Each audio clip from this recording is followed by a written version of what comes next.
Greetings. This is Variance Matters, Variance Hurts rather, and we'll see how this applies to the hip hop case. So let's take a look holistically at the process to see, what kind of variance we have. Just want to show you the parameters of this. So we're looking at the base case here. Just to confirm, we have an anesthesiologist in each track. We have a surgeon in each track. 2 ORs in each track, and there's nothing in the pools. Okay, so looking at our animation, of course, we're starting with some variability in the arrival process of patients. Now, it's not clear how you would control that. Some of that is just due to traffic, procrastination, habits of patients, and how they show up and how prompt they are.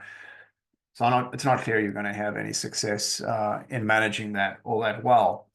You could put a concierge downstairs or in the parking lot even, but it's got, they're probably going to be small wins on that. So then there's the registration process, and you can see that the mean is 15 minutes and the standard deviation is only 2 minutes.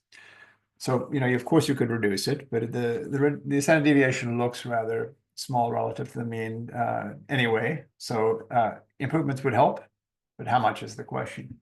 And then you've got sedation, and the sedation mean is 25 minutes with a standard deviation of 707. So of course, room for improvement, but it's not the hugest variation there. Then you're into the surgeries, and you know that they come with a mean of 100.71 if we just pool all the patients together and have them sort of randomly assigned to each track. And the standard deviation is 809. So again, a relatively small standard deviation, although, 4 sigma would be 32 minutes to half hour, and that's meaningful in the context of a 10.5-hour day. And then from there, you've got the cleaning, but the cleaning is not impacting the flow times. So, just bear that in mind. Okay, so what I'd like to do is to pursue this from the perspective of the question begged by the Kanuja paper. That was, Dr. Kanuja's paper with co-authors, in which the claim is that BMIs are, good predictors of mean surgery times. So I'll just remind you what that looks like. So you can find that.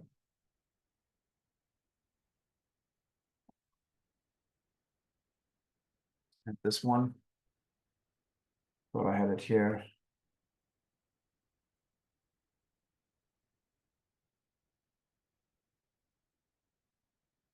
Okay, so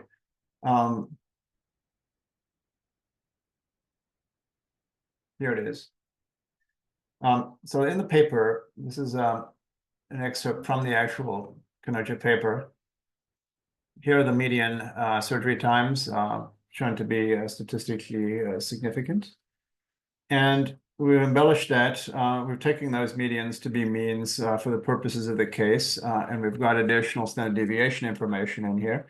And we've got some percentages. We know what fraction of each of these BMI categories form of the total, patients that receive these surgeries. So we're going to take this and tear it apart. The idea is going to be to, ask whether splitting these patients up into maybe lower BMI and heavier BMI, push the lower BMI patients to track A and have the heavier BMI patients go to track B, whether that's actually going to get us an extra surgery. Maybe track A is going to deliver one more surgery while we won't get hurt on the track B surgeries. That's the hope. So we'll try this out and just see where it goes. So I've got a little spreadsheet that I'm sharing, and here's the analysis, the original analysis. So here's the information that's been provided. Just full screen this and zoom in here a little bit. So this was all provided in the case. And to get the mean and the standard deviation, you can see all I do here is I just take a weighted average of the mean times for each of these BMI categories. Some product is just essentially taking 94 times 1% plus 98 times 14% plus 97 times 30%, and so on, gets us 171. And then to get the variance, we need to put a little bit of a move here. We square the standard deviations to get the variances, and then instead of using the weights, we use the square of the weights. So to get the variance of the surgery times, it's actually the square weighted sum of the variances of each of these categories, of these BMI categories. So it's going to be 25 times the square. So this 0.0001 is the square of this percentage here. Okay, that's all I'm doing. And then you do a sum product with these two, excuse me, with the variance and the sum of weight, the square of the weights, and you get the variance, which you then take the square root of to get 809. All right, so that was the original setup in the base case, and we've explored that. We've analyzed that in the base case simulation. But what if, if we want to do this, so we split them, light BMI, heaviest BMI, then the analysis is shown here. So for the lightest BMI folks, what I'm doing is I'm taking 50% of the patients. So I just go down the list until I hit 50%. And you can see I even have to get into the obese category to get to 50%. Because more than 50% are obese or morbidly obese. And then once I've got that, those percentages in place, then I'm just doing the same calculation before. And what I end up with is a mean of 97.62 down from 100.71. And then the standard deviations also drop from 809 to 679 or so. So some wins, but not all that spectacular, right? I mean, it's just a few minutes here. And then, so these folks are going to go through track A, and then track B, got the heavier BMI folks. So 40% from the obese category, 10% from the morbidly obese, that's your 50%. Do the same calculation. So here the mean is bounced up from 100.71 to now 103.8. Standard deviations also crept up from 809 to 13 and change. Let's see if this makes a difference.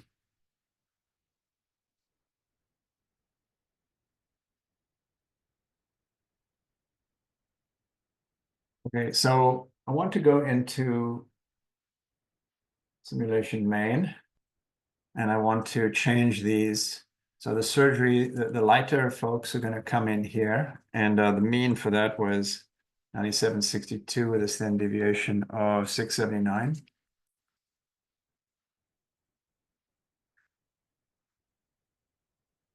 And over here,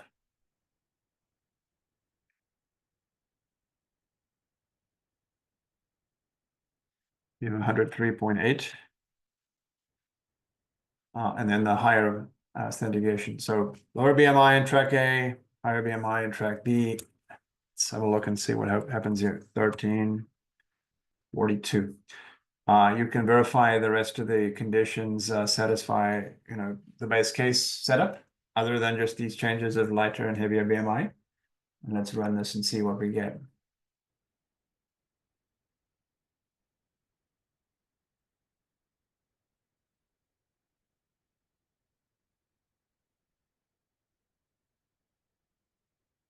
I could just check the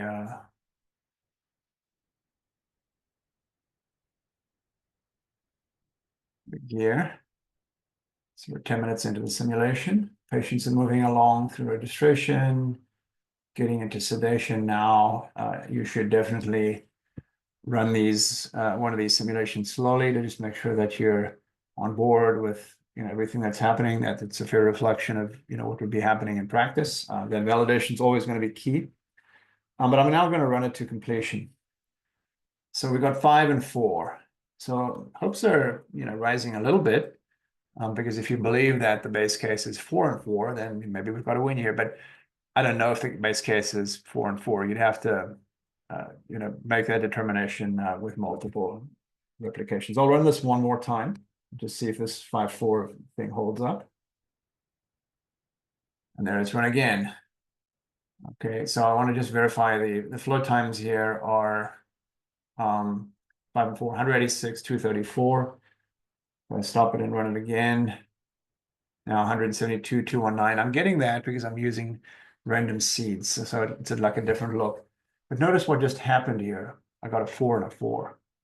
So you'd have to, do multiple replications. Maybe there's a win here. Maybe you don't hurt yourself with the surgery count and B with a split. Maybe you do get on occasion an extra surgery out of track A. Something to think about. Hope you enjoyed this one.